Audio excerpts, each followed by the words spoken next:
ម៉ាឡេស៊ីបានបង្ហាញផែនការសហការយោធាថ្មីជាមួយកម្ពុជាដែលមិនត្រឹមតែមានការហ្វឹកហ្វឺនប្រយុទ្ធក្នុងព្រៃប៉ុណ្ណោះទេប៉ុន្តែឈានដល់បច្ចេកវិទ្យាបញ្ញាសិប្បនិម្មិត AI និងបច្ចេកវិទ្យា Drone ខណៈកិច្ចព្រមព្រៀងការពារជាតិមួយកំពុងរងចាំការចុះហត្ថលេខានេះបើយោងទៅតាមសារព័ត៌មានម៉ាឡេស៊ី Malay Mail សារព័ត៌មាន Malay Mail ចេញផ្សាយនៅថ្ងៃទី8 ខែសីហាឆ្នាំ2026ដោយដកស្រង់សេចក្តីរាយការណ៍របស់ទីភ្នាក់ងារព័ត៌មានម៉ាឡេស៊ី Bernama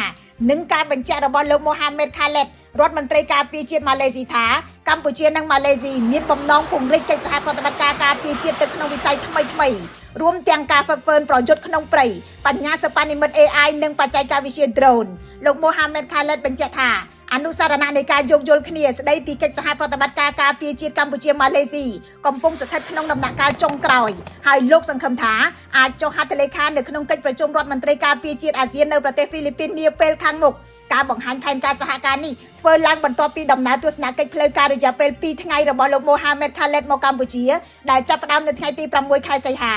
នៅថ្ងៃទី7ខែសីហាលោកបានជួបលោកនាយករដ្ឋមន្ត្រីហ៊ុនម៉ាណែតនិងពិភាក្សាដាច់ដោយឡែកជាមួយលោកទាសីហារដ្ឋមន្ត្រីក្រសួងការពារជាតិកម្ពុជា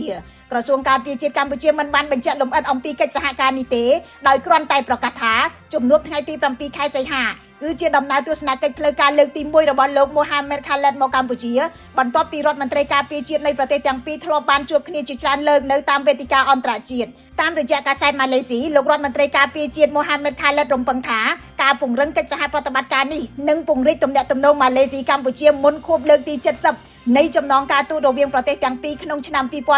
2027ហើយក៏ជាផ្នែកមួយនៃយុទ្ធសាស្ត្រ Credible Partnerships ដើម្បីពង្រឹងដៃគូការពារជាតិនិងការទូតយោធាជាមួយប្រទេសអាស៊ានផងដែរខ្ញុំរស់សុធាពី News Today NTTV